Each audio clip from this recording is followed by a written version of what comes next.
YS Bhaskar Reddy అనారోగ్య కారణాల వల్ల ప్రజెంట్ ఎన్నికలకి కొద్ది రోజుల ముందు బెయిల్ తీసుకుని బయటికి రావడం జరిగింది. మరి ఈ సిచ్యువేషన్లో ఇది భాస్కర్ రెడ్డి బెయిల్ అంశం అనేది జగన్మోహన్ రెడ్డికి లాభం అంటారా, నష్టం అంటారా? వివేకానంద రెడ్డి గారి హత్య అన్నది ఒక రాజకోట రహస్యం లాగా ఒక సస్పెన్స్ థ్రిల్లర్ సినిమాలా నడుస్తుంది 5 ఏళ్ళు బట్టి.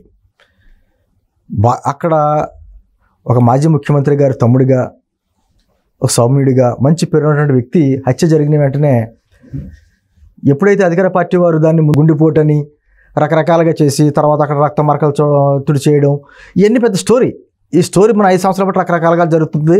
అప్పుడు అధికారంలో ఉన్నటువంటి చంద్రబాబు గారి టైంలో జరిగింది కాబట్టి ఇది నారావారి రక్త చరిత్ర అని చెప్పేసి నారాసుర రక్త చరిత్ర అని పేరు పెట్టి ఏదో కొంతమంది మీద నింద వేయడానికి కూడా ట్రై చేశారు. ఆ తర్వాత జరిగినటువంటి అనేక పరిణామాల్లో ఇది వారి కుటుంబీకులు అది వెనకాల ఉన్నారని చెప్పేసి చెప్పడం, తర్వాత అవినాష్ రెడ్డి గారి పేరు, తర్వాత అవినాష్ రెడ్డి తండ్రి గారి పేరు, భాస్కర్ రెడ్డి గారి పేరు, ఇవన్నీ రావడం, ఈ కేసులో ఉన్నటువంటి ముద్దాయిగా ఉన్నటువంటి దస్తగిరి అప్రూవర్గా బయటికి రావడం, ఇవన్నీ మనం చూస్తున్నాం. ఎప్పుడైతే ఈ ఇష్యూలో మా కుటుంబం హస్తం ఉంది, ఎవరైతే నిందితులు ఎవరైతే ఉన్నారో మా తండ్రి గారిని చంపి నిందితుల్ని కాపాడుతున్నాడు జగన్మోహన్ రెడ్డి అని చెప్పేసి అని వివేకానంద రెడ్డి గారి కుమార్తె సునీత గారు బయటికి రావడం, ఆమె కోర్టు మెట్లు ఎక్కడం, ఆమె చేస్తున్న పోరాటం మనం అంతా చూస్తూనే ఉన్నాం. అవును, ఆవిడ పోరాటానికి మళ్ళీ మద్దతుగా ఈ రోజున షర్మిల గారు వచ్చారు బయటికి. ఇద్దరు కలిపి పోరాటం చేస్తున్నారు. జగన్మోహన్ రెడ్డి గారి సొంత చెల్లి, చిన్నాన్నగారు అమ్మాయి. సరే, ఎంతమంది ఆరోపణలు చేసినా ఎన్ని చేసినా కూడా భాస్కర్ రెడ్డి గారి కుటుంబాన్ని లేకపోతే అవినాష్ రెడ్డి గారిని, అవినాష్ రెడ్డి అయితే చిన్న కుర్రోడు పాపం ఏమీ తెలియదు అనేటువంటి విధంగా ఎంతో మద్దతు చెప్పుకుంటా జగన్మోహన్ రెడ్డి గారు చెప్తున్నారు. అయినా కూడా ఈ హత్య సంబంధించినటువంటి విషయం ఎప్పుడు ప్రస్తావనకు వచ్చినా వేళ్ళన్నీ కూడా జగన్మోహన్ రెడ్డి గారి కుటుంబం వైపుకే చూపిస్తున్నాయి. జగన్మోహన్ రెడ్డి కుటుంబం అంటే మొత్తం వైఎస్ కుటుంబం వైపు చూపిస్తున్నాయి. అయినా కూడా ఈ హత్య జరిగింది, ఎలా జరిగిందో ఏంటో, హత్య చేసిన వాళ్ళు ఎవరో అన్నది కడప ప్రజలకి తెలుసు, దేవుడికి తెలుసు అంటాడు ఈయన జగన్మోహన్ రెడ్డి గారు. మరి ఎన్నికలకు ముందు చంద్రబాబు గారి హయాంలో జరిగింది కాబట్టి సిబిఐ ఎంక్వైరీ కావాలన్న వ్యక్తి తన అధికారంలోకి వచ్చిన తర్వాత అవసరం లేదు అనే మాటలు మాట్లాడడం కూడా మనం చూస్తూనే ఉన్నాం. ఇప్పుడు ఎప్పుడైతే కడప పార్లమెంట్ ఎలక్షన్స్లో షర్మిల గారు కంటెస్ట్ చేసి అన్నగారికి వ్యతిరేకంగా అనేక రకాలుగా వాయిస్ వినిపిస్తున్నారో, ఈ సందర్భంలో ఇంకా ఎలక్షన్స్ చూస్తేనే ఇంకా 10 రోజులు కూడా లేదు అనుకునే టైంలో మన అనారోగ్యరీత్యా ఆ కారణాలతోటి ఈ రోజున భాస్కర్ రెడ్డి గారికి బెయిల్ ఇవ్వడం ఏదైతే ఉందో ఖచ్చితంగా జగన్మోహన్ రెడ్డి గారికి ఎఫెక్టే. ఎందుకంటే అవినాష్ రెడ్డి గారిని చూసిన వెంటనే ప్రజలకి పైకి మాట్లాడలేకపోవచ్చు, కానీ వివేకానంద రెడ్డి గారిని హత్య చేసినటువంటి నిందితుల్లో ఒక వ్యక్తిగా కనిపిస్తుంది. ఎందుకంటే సునీత గారు ఇచ్చినటువంటి పవర్ పాయింట్ ప్రెజెంటేషన్స్ కూడా అలాగే ఉన్నాయి. ఆమె అన్ని రకాల గూగుల్ టేక్అవుట్స్ అన్నీ తీసుకొచ్చి ఆమె చెప్పడం, వారి కుటుంబీకుల సొంత చెల్లి, చిన్నగారు అమ్మాయి అందరూ చెప్పడం, ఇవన్నీ చూసేటప్పటికీ అందరికీ కూడా ఒక అనుమానాస్పదంగా అవినాష్ రెడ్డి గారి ముఖంగా చూస్తున్నారు. ఇటువంటి వ్యక్తులను కాపాడుతున్న వ్యక్తిగా జగన్మోహన్ రెడ్డిని చూస్తున్నారు. ఈ సమయంలో మరి భాస్కర్ రెడ్డి బయటకు వచ్చేటప్పటికి, భాస్కర్ రెడ్డి అనారోగ్యం ఇచ్చిన బయటకు వచ్చిన ఇంట్లో ఏం కూర్చోడైనా కొంచెం ప్రజలతో కలుస్తూ ఉంటారు కదా, మరి ఇన్ని రోజులు బెయిల్ వచ్చిందని నాకు ఇంకా పూర్తి సమాచారం లేదు, కానీ బయటకు వచ్చిన వెంటనే ఇతను చూసిన వెంటనే కూడా కడప ప్రజలకే, పులివెందుల ప్రజలకే వివేకానంద రెడ్డి గారు గుర్తుకొస్తూ ఉంటారు. వివేకానంద రెడ్డి గారు ఎంత గుర్తుకొస్తే అంత ప్రమాదం జగన్మోహన్ రెడ్డి గారికి.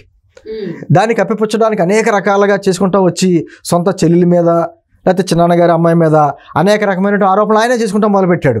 వీడి వెనక చంద్రబాబు గారు ఉన్నారు, చంద్రబాబు గారు ఆడించినట్టు ఆడుతున్నారు, వీళ్ళు ఒక విధంగా చెప్పాలంటే అమ్ముడైపోయారు అనేటువంటి మాటలు మాట్లాడుతూ కూడా వ్యక్తిత్వ హననం అంటారు.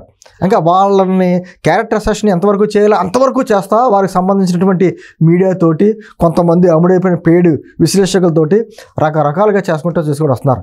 కానీ ఇవన్నీ కూడా కడప ప్రజలు, ముఖ్యంగా కడప పులివెందుల ప్రజలందరూ గమనిస్తున్నారు కదా.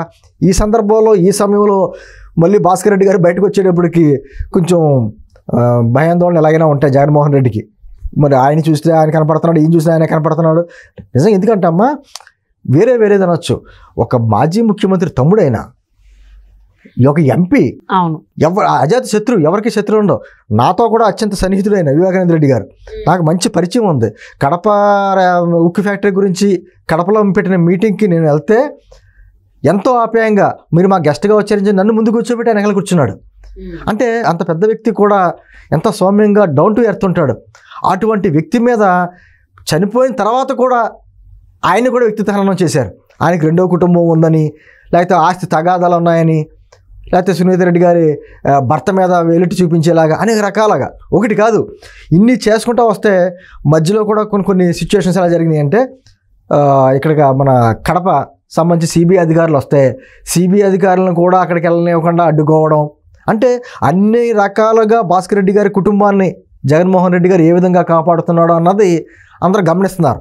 ఎందుకు ఇంత కాపాడాల్సి వచ్చింది అంటే ఇప్పుడు కేవలం కడప జిల్లా చూసుకున్నట్లయితే అక్కడ ఆల్మోస్ట్ వివేకానంద రెడ్డి గారి హత్యకు అంశం ఏదైతే ఉందో అది చాలా హైలైట్ అవుతుంది. ఎవరు చేసినా చేయకపోయినా అంటే మాట్లాడకపోయినా ఈ సిచ్యువేషన్లో భాస్కర్ రెడ్డి రావడం జగన్మోహన్ రెడ్డికి మైనస్ అయితే ఆయన సైలెంట్గా ఊరుకుంటారు అనుకోవచ్చా? ఊరుకోకపోతే ఏం చేయగలడు?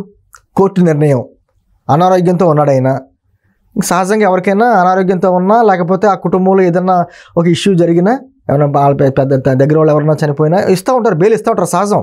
కానీ ఎన్ని రోజులు బెయిల్ ఇచ్చారు అన్నది మనకి ఇంకా పూర్తిగా సమాచారం తెలియదు కాబట్టి మాట్లాడుతున్నా. కానీ అతను చేయాల్సింది ఏం లేదు, చేయడానికి ఏమి లేదు. కాకపోతే ఆ ప్రభావం చేయడానికి ఏముంది? 10 రోజులు ఎలక్షన్స్ పెట్టుకుని ఏం మాట్లాడగలడు? ఏమైనా మాట్లాడితే అది మళ్ళీ తిరిగి బూమరాంగ్ అవుద్ది, ఖచ్చితంగా బూమరాంగ్ అవుద్ది. ఈ మధ్య కాలంలో వైసీపీ నాయకులు ఏం మాట్లాడిన వాళ్ళకి బూమరాంగ్ అవుతుంది కదా. ఒక పక్క నుంచి పట్టు వదలని విక్రమార్కుల్లాగా అక్క చెల్లెళ్ళు ఇద్దరు తిరుగుతున్నారు, ప్రతి సభలో చెప్తున్నారు మాకు న్యాయం చేయండి అని చెప్పి సునీతమ్మ గారు ఆమె తిరుగుతుంది. పైగా వివేకానంద రెడ్డి గారి భార్య కూడా మన లెటర్ రాసింది జగన్మోహన్ రెడ్డి గారికి, మీ బాబాయ్ హత్య గురించి జరిగిన నిందితులు నువ్వు ఎందుకు ఎంత కాపాడుతున్నావు అనేటువంటి విషయాలు ప్రస్తావిస్తూ కూడా మాట్లాడింది. ఇవన్నీ అతను దాన్ని ఏం కరెక్ట్ చేసుకోవడానికి అవకాశం లేదు.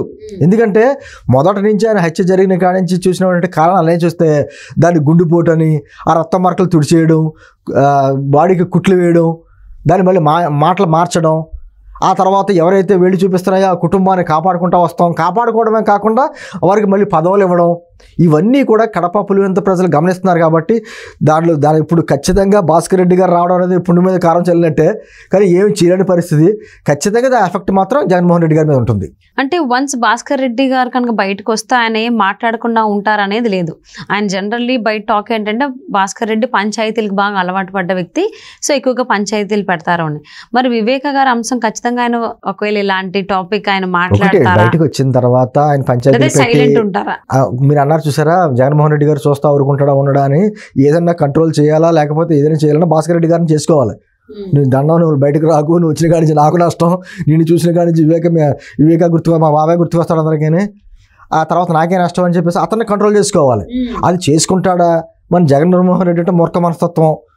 సరే ఏదైనా జరుగుతుందని వదిలేస్తాడా ఏంటి? ఒక పక్కనేమో చెల్లెళ్ళు చూస్తేనేమో దండయాత్ర మొదలుపెట్టారు అని ఇవన్నీ చూసిన తర్వాత కూడా అతను ఏ విధంగా కంట్రోల్ చేసుకుంటాడో అతని చేతిలో ఉంది. బట్ ఏది ఏమైనా ఆల్రెడీ వార్త బయటకు వచ్చింది, ఆయన బెయిల్ మీద ఆయన వస్తున్నారని చెప్పేసిన వార్త. ఒక పక్కనేమో దస్తగిరి గారు కూడా అతను ఏం చెప్తున్నాడు, నాకు చాలా ప్రాణహాని ఉంది, అవినాష్ రెడ్డి గారి వల్ల నాకు ప్రాణహాని ఉంది కాబట్టి అవినాష్ రెడ్డి గారు బెయిల్ రద్దు చేయని చెప్పి ఆయన కోర్టుకు వెళ్ళాడు. బట్ కోర్టు కొట్టేసినట్టు ఉంది అది.